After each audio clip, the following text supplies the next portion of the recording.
इदारा सुलूकुल सूफिया की जानिब से आयशा मंजिल में वाक़ सदफ लॉन में इंटरनेशनल स्टूडेंट एक्सचेंज प्रोग्राम का इनेकाद किया गया, जिसके मेहमान खुसूसी मुफ्ती मुनीब रहमान और chairman inter board professor Saeeduddin थे। इदारा सुलूकुल सूफिया के हजरत अल्लामा मौलाना इखलाक शामी साहब ने खिताब देते हुए कहा कि मैट्रिक के बाद हाफिज बच्चों को इंटरनेशनल मरकजी शाम इस्लामी इदारा जो दमिश्क के वस्त में वाक़ है, मैट्रिक के बाद बच्चे वहाँ से इंटर की तालीम हासिल कर सकते हैं। इदारा सूफिया इन बच्चों का इंतखाब करता है जिनकी उम्र 18 से 20 के दरमियान होती है और इनकी तरबियत करता है ताकि बच्चे को बेहतर तौर से तालीम हासिल करवा सके। इस हवाले से इनका मजीद कहना था कि जिन बच्चों के नाम में शामी लगा होता है वो बच्चे इदारे सूफिया से ही पढ़े हुए होते हैं और इनमें से जो काबिल हो चुके हैं वो कराची यूनिवर्सिटी, फैजान मदीना और दीगर इदारों में आला मुनसब पर फाइज हैं और दीनी और दुनियावी खिदमात मुंतकिल कर रहे हैं। इस हवाले से chairman inter board professor Saeeduddin का NBTV से खुसूसी गुफ्तगू करते हुए कहना था कि मैं समझता हूँ कि जैसे पहले एक ज़माने में सिलेबस में छोटी क्लासेस में अरबी शामिल थी, तो हमें जिस तरह हम दीगर चीज़ों को शामिल कर रहे हैं तो अरबी ज़बान को भी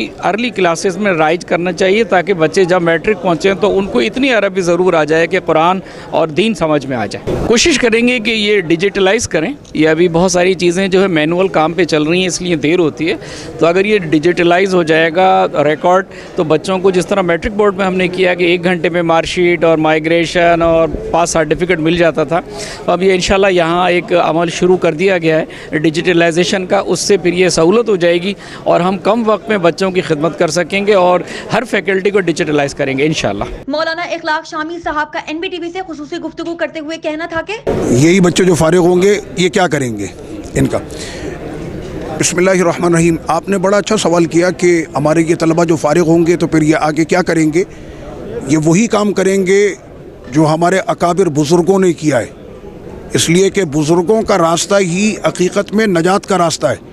तो इंशाअल्लाह अपने उन बुज़ुर्गों के मिशन को, और वो मिशन सबसे पहले कुरान और सुन्नत पर ख़ुद अमल करना और दूसरों को कुरान और सुन्नत का पैगाम देना। और इसमें सबसे अहम चीज़ ये है कि एक सच्चा मुसलमान जो होता है वो अपने नबी का वफ़ादार होता, अपने नबी से मोहब्बत करना, अपने नबी की इज़्ज़त करना और अपने नबी की इज़्ज़त पर पहरेदारी करना। ये हर मुसलमान और बिलखुसूस कि जो नबी की शान और अज़मत को जानता है तो उस पर ये ज़्यादा हक़ है कि वो अपने नबी के दीन के लिए, नबी की शान के लिए, कि जिसके लिए कुरान ने हमें कहा कि नबी की मोहब्बत का अदना हक़ ये है कि उन पर तुम्हारे बाप भी क़ुरबान, उन पर तुम्हारे बेटे भी क़ुरबान, तुम्हारी जान भी क़ुरबान, तुम्हारा माल भी क़ुरबान। तो इंशाअल्लाह इसी नज़रिए को लेकर ये चलेंगे। कोई ऐसा नहीं कि बाहर मुल्क में पढ़ने के बाद उनकी सोच और अकायद और नज़रियात उनके बदल जाएं।